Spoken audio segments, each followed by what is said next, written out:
Howdy there, folks. Pliskin by 51mm, and today I have a video in regards to a question that I got from an individual about 2 weeks ago. Just now getting around to it. It's from James D. Myrick. And he says, my grandfather handed down to me a Modelo 1891 Argentine Mauser 7.65 low Barin. I have not shot it much. What factory and grain do you recommend? Well, okay, well, to answer this question, I'm sorry it's taken so long, in regards to factory ammo, I have not shot what would be considered really factory ammo through my 1909 Argentine Mauser. What I have shot through it primarily has been this stuff right here. The 7.65 by 53 surplus. I do believe it's like 180 grain bullets. Another thing is too, I looked up what a Model 1891 is, and the action and everything for it is, I mean, yes, it's a Mauser, but this is a 1909, and the way it's designed is very different from an 1891. So what I could say is, for sure, given what I've shot with it with my reloads, which is these here, is let's see, a 7.65 by 53 Argentine Mauser Norma case with 150 grain Hornady soft point .311 bullets, running IMR 40, 64, 42 grains of powder. I'm not saying copy that load, but I'm saying stick to like a 150 grain bullet. For comparison here, I've got 308, factory 308, new production Remington ammo, next to one of the surplus shells, 7.65 by 53. But I do believe that the 1909 and the 1891, because I had my computer here and I looked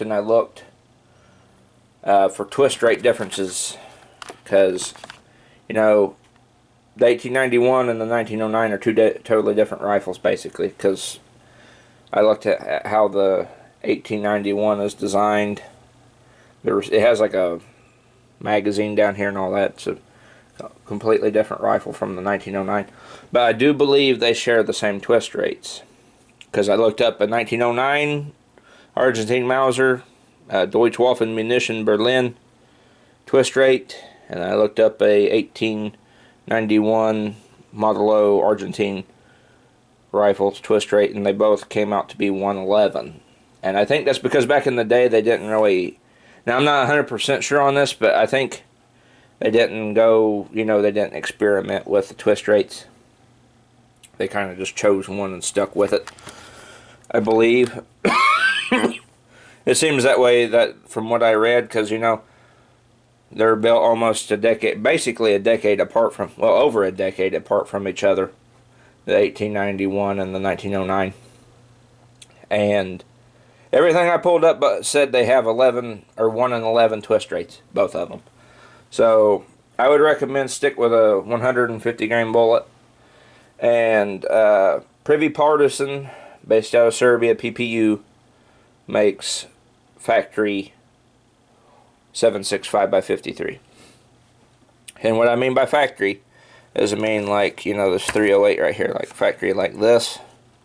You go to the store shelves, pick it up, it's readily available, mass produced.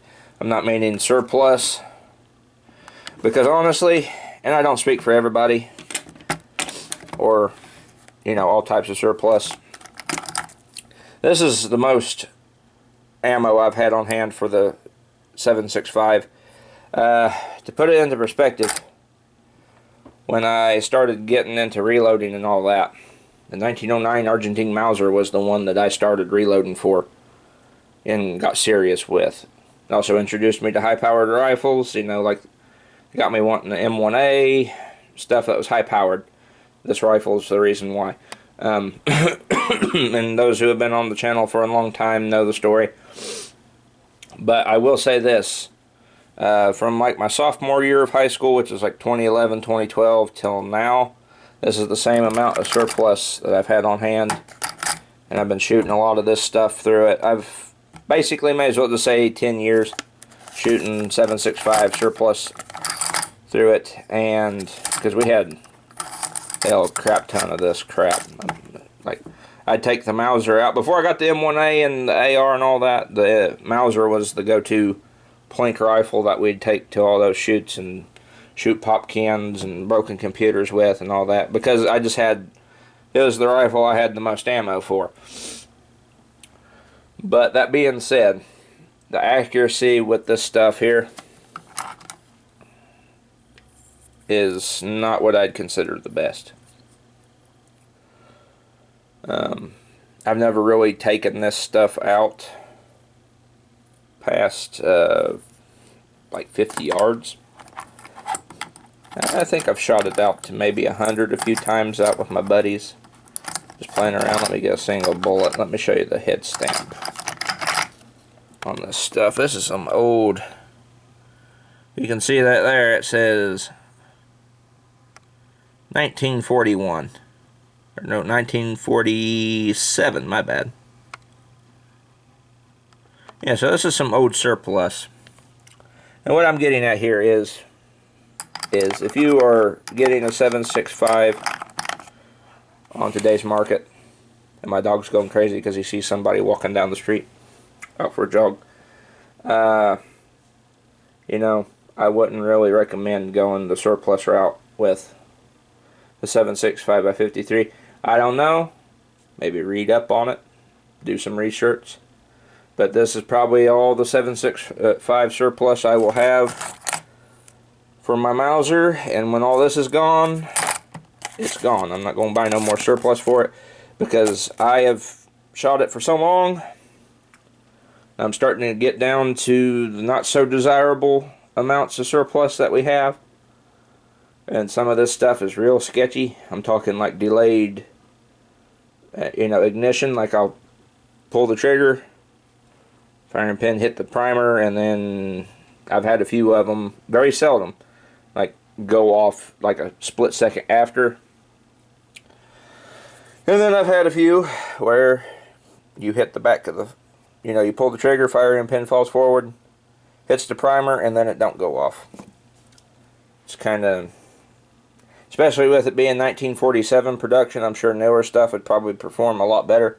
But this is just my little bit of advice for 7.65 Mausers rifles, is I'd kind of steer clear of the surplus stuff. I mean, try newer stuff. Don't take my word as it's written in stone. I'm just, you know, telling you from my experience. And I've had so much surplus. I've shot surplus than most to this rifle. I've had probably about, hell, probably about 1,000 plus rounds through it, give or take, maybe, because we'd go out shooting all the time back before we all started working. And we'd go shooting about every other day.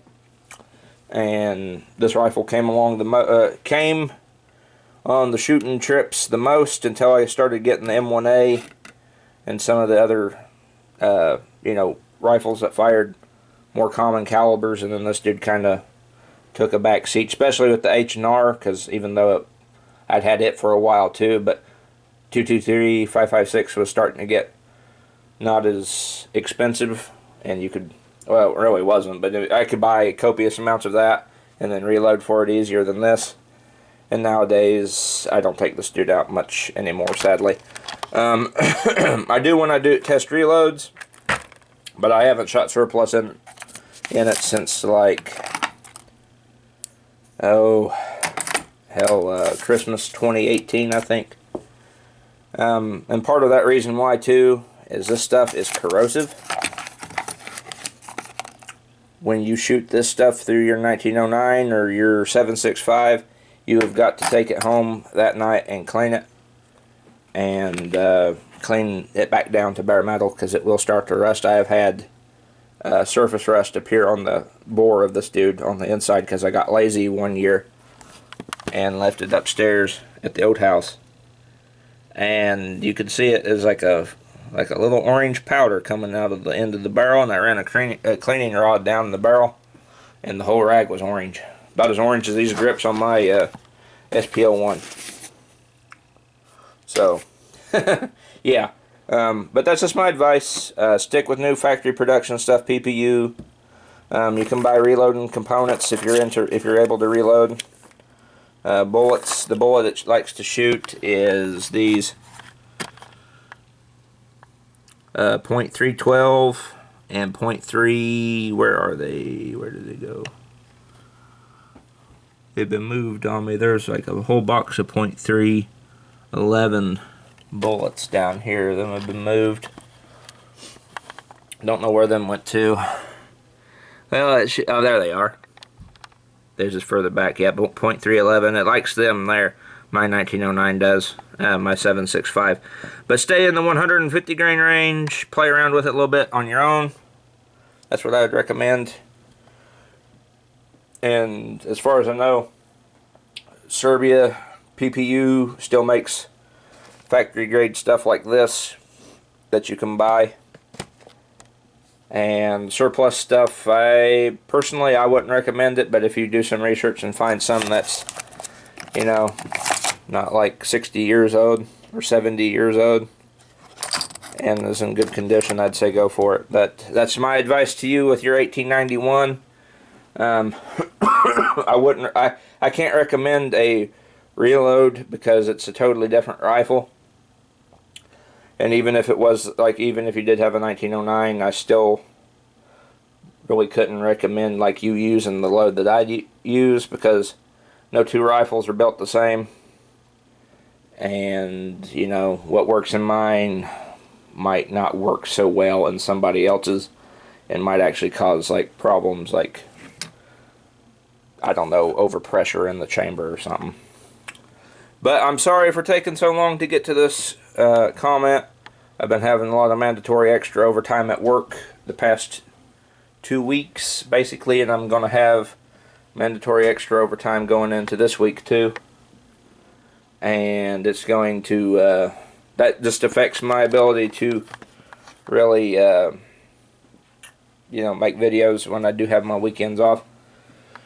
Because I spend most of my time on the weekends resting now, because, you know, pulling 11-hour shifts, especially doing what I did there Saturday, was hell, because I had to manually pull, like, pallets that had probably at least about 700, maybe 500 pounds worth of boxes on them. It felt like that. I'm probably wrong. It probably wasn't that heavy, but they were heavy. And my legs were pretty screwed from that.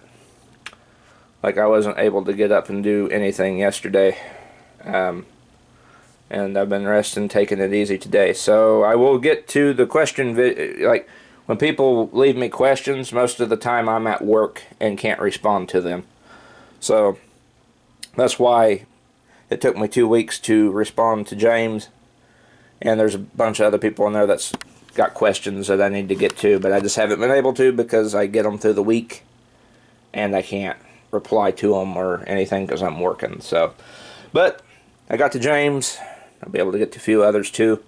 Also have another ammo test from last week with the SPL1 coming up. Got footage from that, and I got to you know, measure the groups on the target and all that. That's the target there from last week. So bear with me. Things are kind of slowing down a little bit as work at Amazon increases. Mandatory extra overtime takes a lot of time out of my schedule on days like today, because I spend all my weekend resting basically and get videos out when I can. Well, anyway, this has been Pliskin by 51mm. I hope I was able to help you James, and I will see you guys all in the next video.